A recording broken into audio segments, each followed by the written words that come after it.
Dreamweaver, Chapter 17, Memories.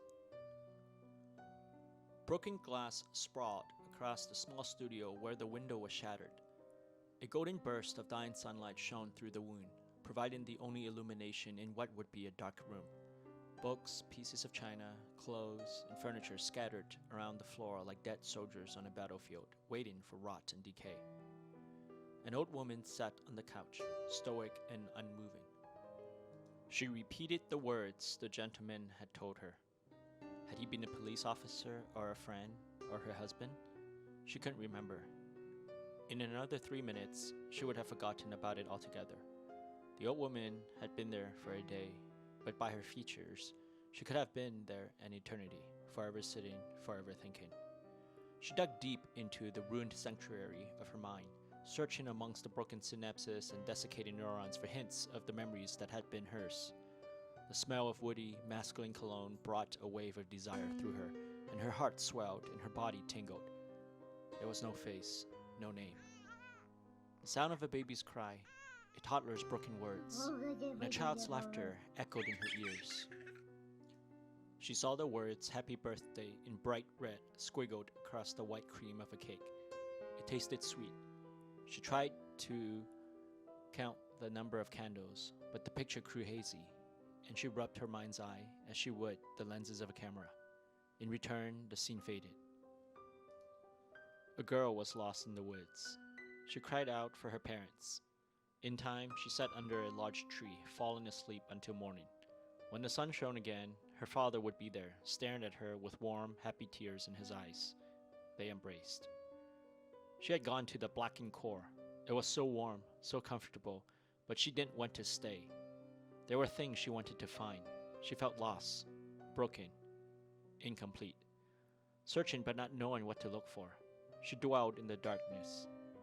The sun had set.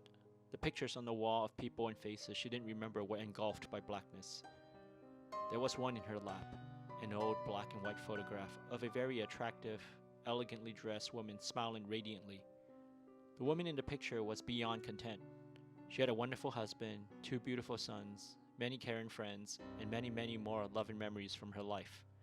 The portrait couldn't capture all of these, but the smile showed everything. In the dark, the old woman set aside the picture to wipe away the tears.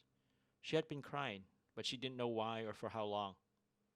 There were so many things, important and trivial, lost and forgotten, that she couldn't help but mourn.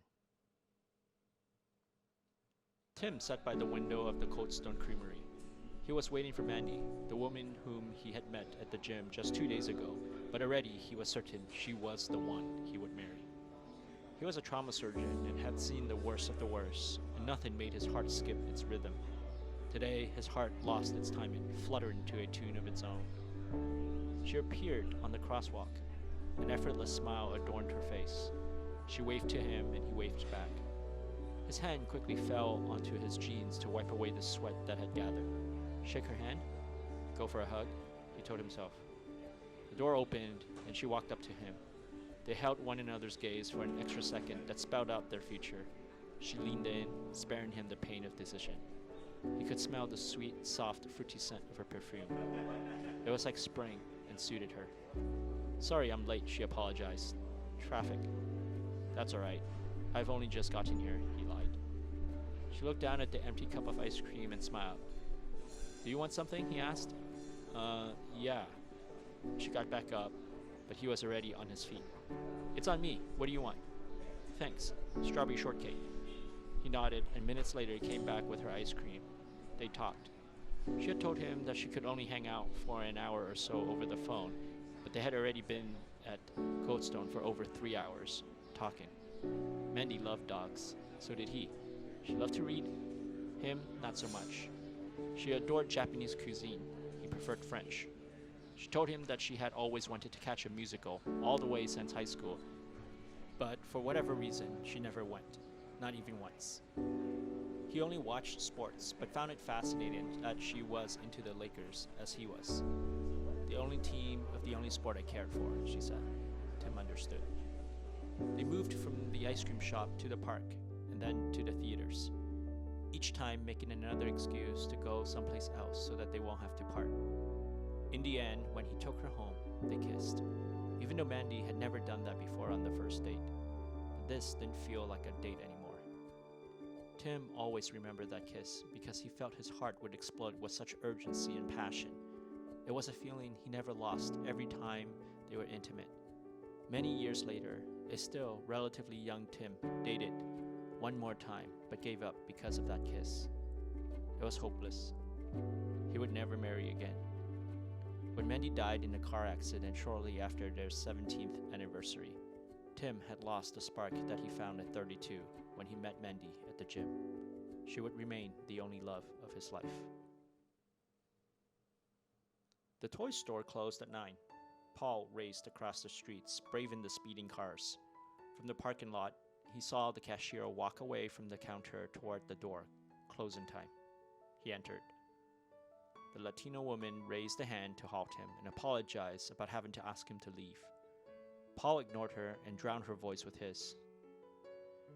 It was his son's birthday, and he finally got his paycheck. He had made so many empty promises in his life to Sean and Sean's mother that this had to be done, now. He tried to look at the woman with stern, determined eyes, but it was the sadness in them that convinced her. He found the mechanical toy robot of some television character that Sean adored. A smile beamed across his face. For once, he would surprise them with something good. Work at the construction site wasn't easy. Paul was not made for hard labor, but staring at the mechanical robot, he pictured his son's happy face and the need for him to fight on. Every day was a battle. He had kicked the bottle. When that happened, other good things came back to his life. He remembered things better. He was less moody, less depressed.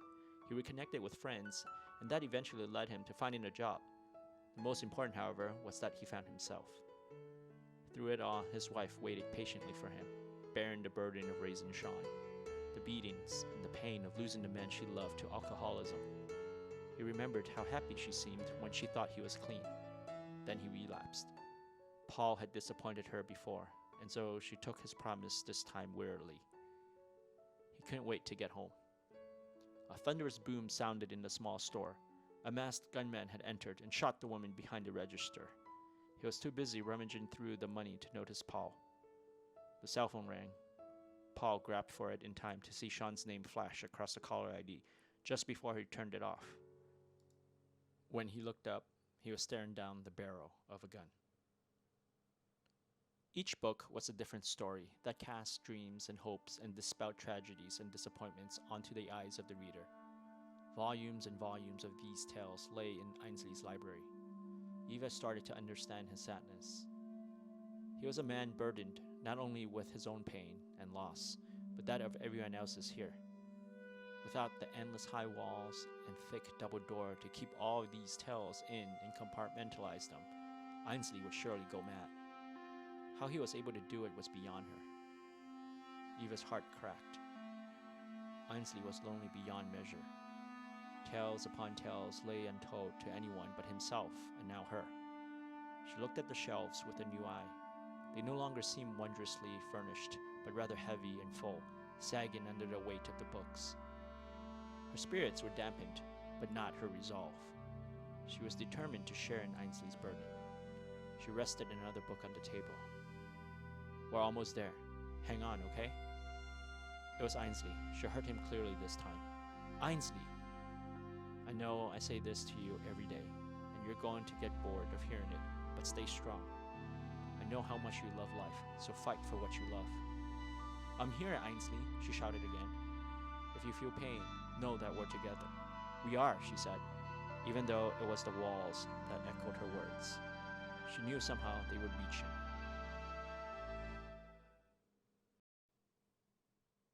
I hope you enjoyed the story so far. If you did, please don't forget to like and subscribe. It means a lot to me, as I'm a one-man show when it comes to writing, editing, and producing the audiobook, complete with sound effects and music. Thanks, and have a great rest of your day.